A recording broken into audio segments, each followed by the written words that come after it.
Take me to the hoop. My favorite play is the alley-oop. I like to pick. La 27e édition de l'Afrobasket Dames 2021, qui se tient depuis le 18 septembre dernier au Palais Polyvalent des Sports de Yaoundé, a atteint sa vitesse de croisière ce 23 septembre à l'occasion des quarts de finale de cette compétition. Mesdames et messieurs, bienvenue sur Temps Mort spécial Afrobasket. Aujourd'hui, nous allons vous plonger dans cette journée folle, vous proposer les réactions des différents acteurs et surtout les analyses de nos différents consultants. Si vous êtes bien installés, on commence maintenant.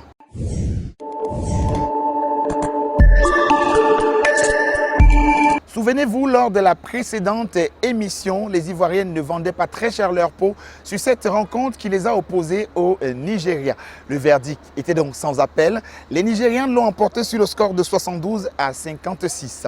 Pourtant, les éléphants qui ont fait une très mauvaise entame de match avaient la possibilité de faire douter cette équipe nigériane. Il suffisait simplement d'y croire. Le coach, en conférence de presse, n'y est pas allé de main morte pour diagnostiquer à sa manière cette campagne ivoirienne.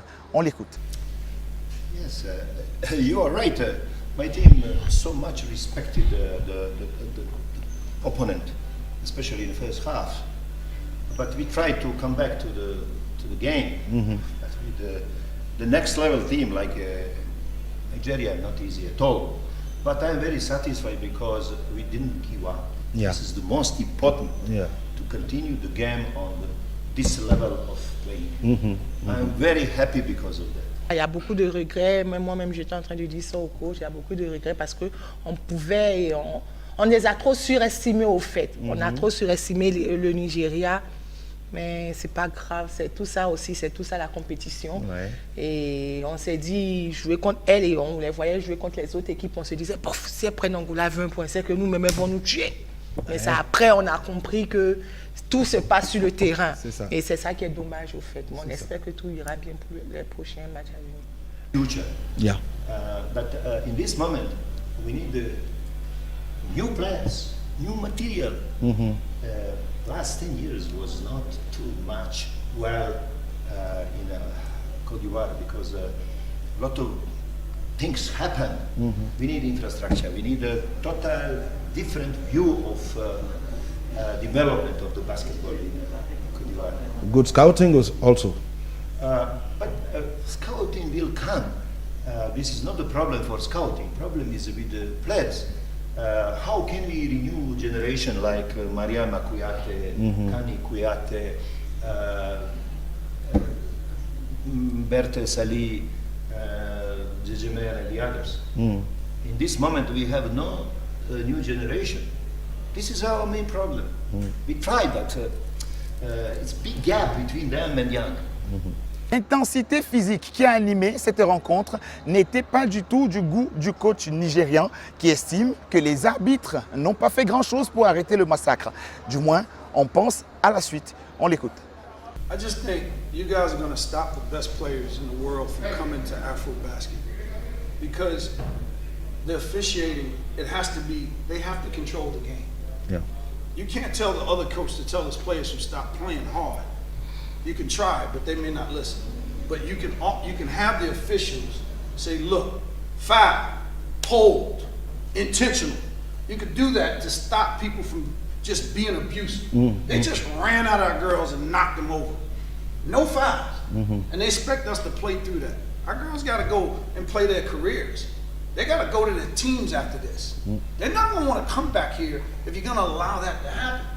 You got something going really good now. You're building African basketball, and you're going to sabotage it by not monitoring the game like you should.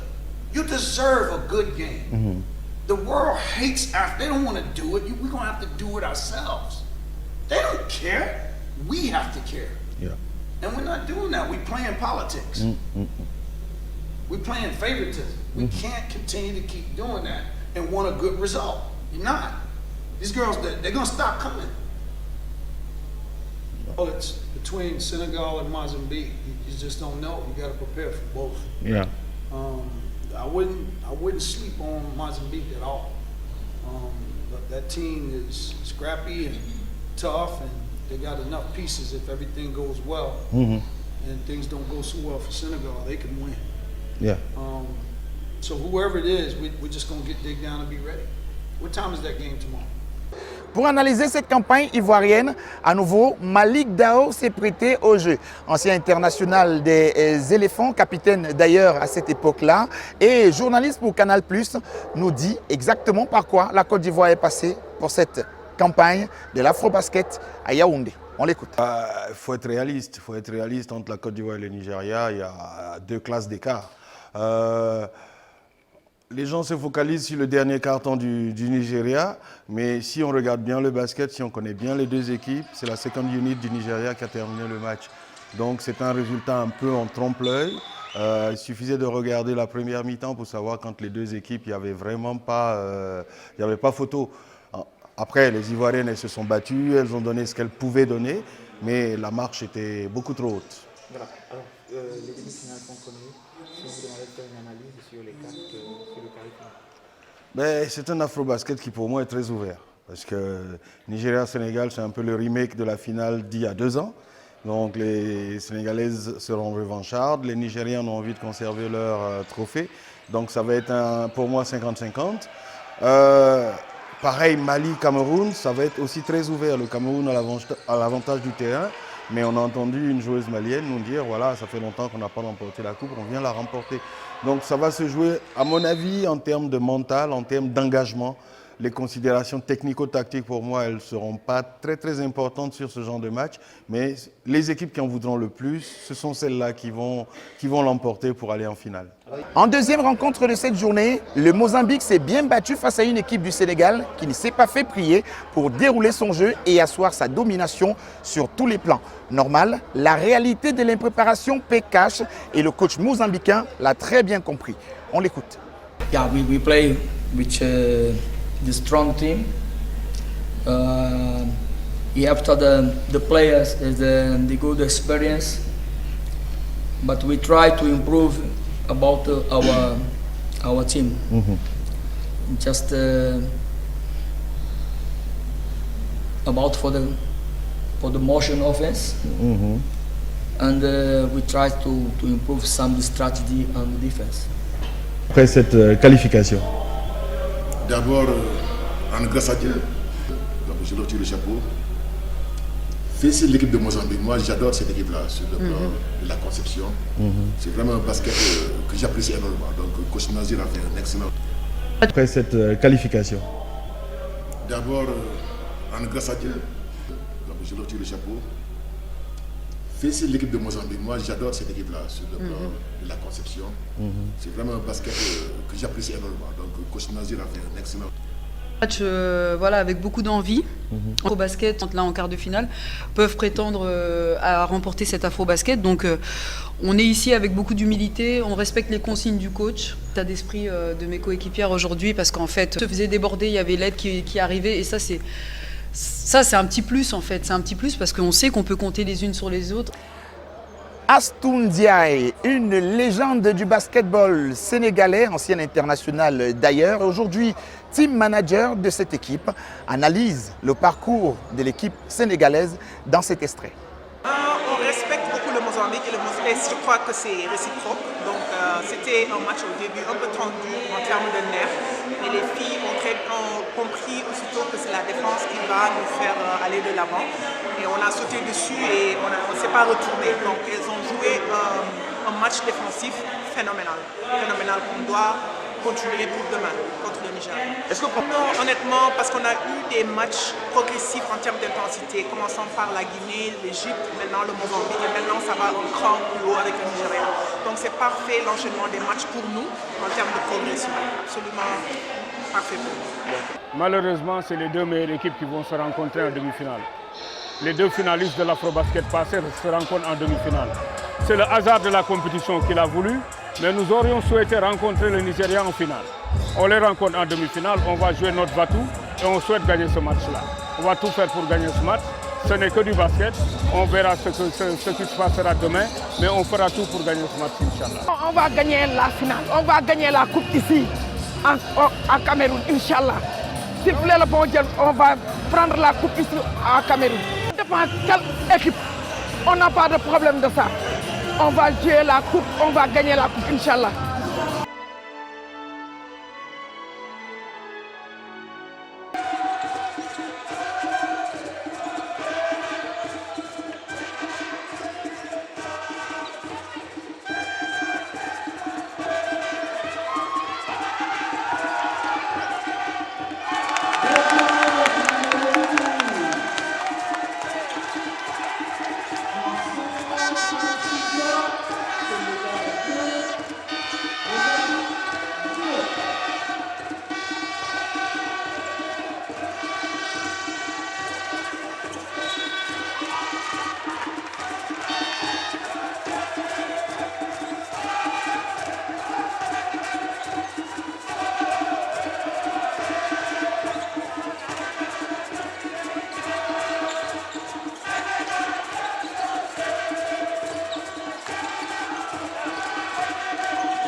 Le Sénégal affrontera donc le Nigeria en demi-finale.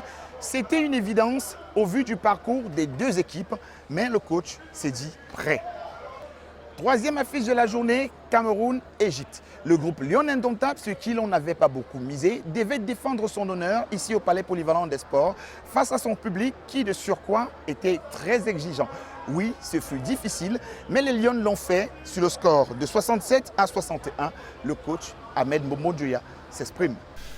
Mon premier sentiment, c'est que je suis très content.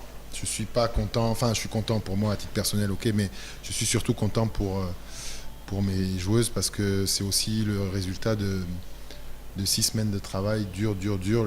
Ça n'a pas été simple, on a eu à gérer avec les dates et la pandémie là, et les dates qui ont été décalées par la FIBA. Ben, c'était pas simple de pouvoir faire une préparation correcte dans les timings, puisque certaines joueuses ont dû retourner dans leur club. Enfin, c'était un peu compliqué à organiser. Mais ceci dit, je suis d'abord content pour elles, parce qu'elles ont vraiment tout donné. C'est pas simple. Les gens ils disent ok, on a gagné, mais là il faut quand même penser que c'est dans les trois quarts des filles qui sont dans cette équipe n'ont jamais fait d'afro-basket. Voilà, donc alors c'est vrai que tout n'est pas parfait, on a encore fait des erreurs, mais c'est pas grave. Moi ce que je retiens, c'est notre abnégation, l'envie d'aller au bout, de gagner, même quand on a fait un piètre premier quart-temps, on a encaissé 25 points en un quart-temps, c'est trop. Mais on est capable d'en prendre 7 au deuxième. Donc ça veut dire qu'on a la capacité aussi d'augmenter notre rigueur au niveau défensif. Moi, je reste sur le principe que nous, on n'a pas grand-chose à perdre maintenant. Alors maintenant, c'est les gros qui vont avoir un peu de pression. On a aussi la jeunesse et la folie de la jeunesse. Et j'espère que mes joueuses vont prendre ce match-là en se disant qu'il n'y a plus besoin d'avoir peur de personne maintenant. Si ils sont plus forts que nous, on se dira bravo. Voilà, ils sont plus forts que nous. Mais par contre, on veut mettre les bons ingrédients, se battre, avoir de l'agressivité. Une demi-finale, c'est une demi-finale. Voilà, on est à une marche d'un podium ou voilà, donc il faut vraiment maintenant le jouer vraiment sérieusement. On va le préparer du mieux qu'on peut. Après, moi, j'ai envie de dire que maintenant les choses elles sont ouvertes. Hein. C'est maintenant leur histoire à elles. Est-ce qu'elles ont envie d'avoir un podium, d'aller au bout? Grosse déception par contre pour l'équipe égyptienne qui avait cru jusqu'au bout. Écoutons-les dans cet extrait. Le Cameroun n'aura donc pas attendu longtemps pour connaître son adversaire en demi-finale. Ce sera donc le Mali, un morceau difficile à croquer. Le Mali qui est venu à bout de l'Angola lors de cette 4e rencontre de la journée. Alors, je vais d'abord commencer par féliciter nos vaillantes Lyon qui ont eu leur ticket pour les demi-finales. Bravo. Elle n'a pas été facile, il a fallu vraiment aller chercher au plus loin encore cette finale. C'était un beau match. Et maintenant, par rapport à la suite de la compétition, ce que je leur demanderais de faire, j'aurais préféré qu'elles mettent encore un peu plus l'accent sur la défense. Parce qu'on pêche franchement en défense. On encaisse des paniers faciles, des paniers, je dirais, de naïveté. Je crois qu'avec une grosse défense, nous sommes en mesure d'attraper le Mali. On a les moyens de le faire, on y croit vraiment. Encore félicitations les filles.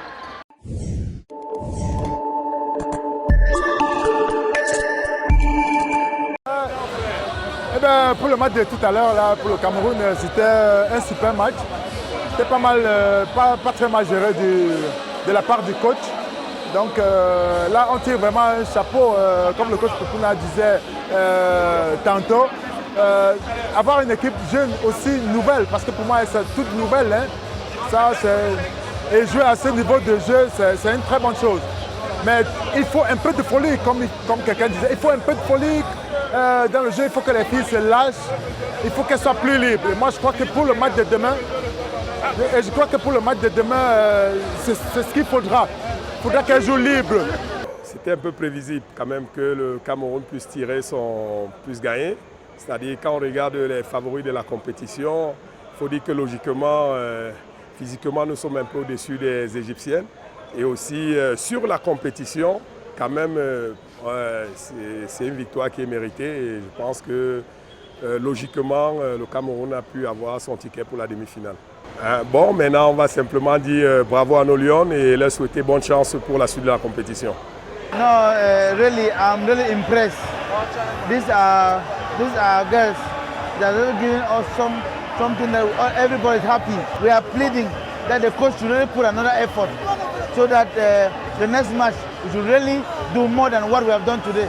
Because what I've seen today, if the coach puts an effort, I think we are going to take that trophy here in Cameroon.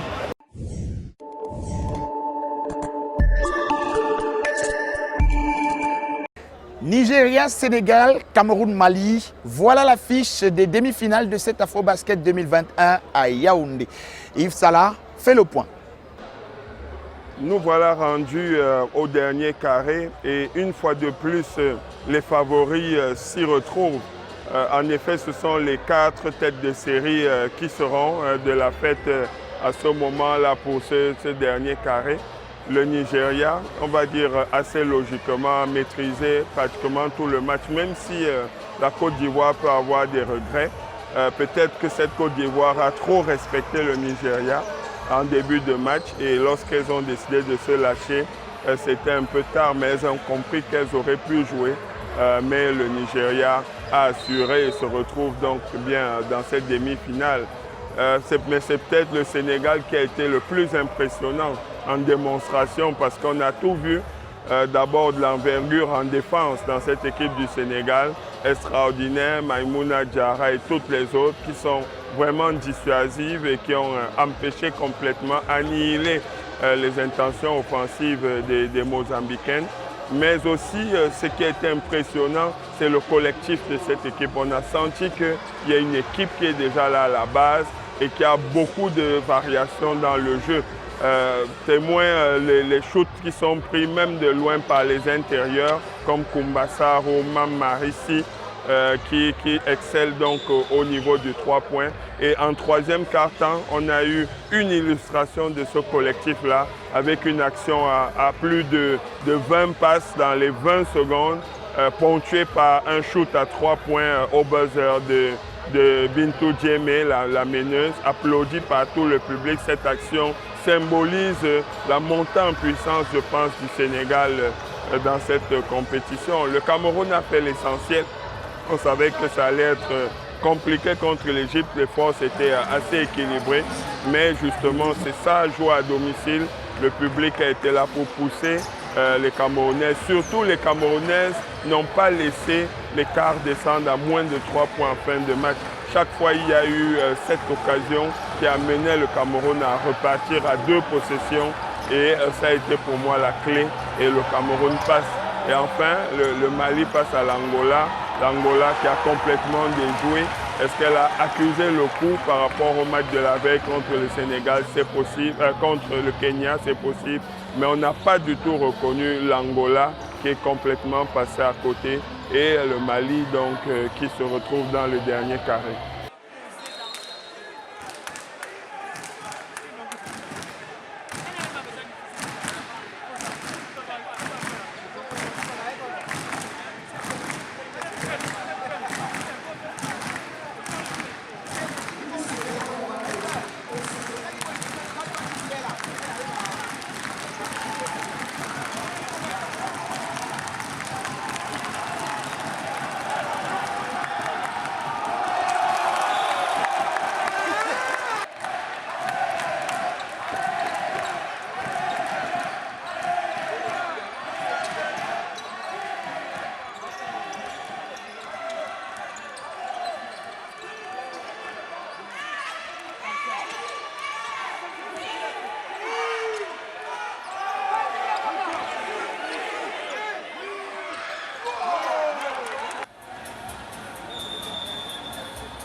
Maintenant, c'est une tête couronnée du basketball africain qui nous replonge dans son passé de basketteuse.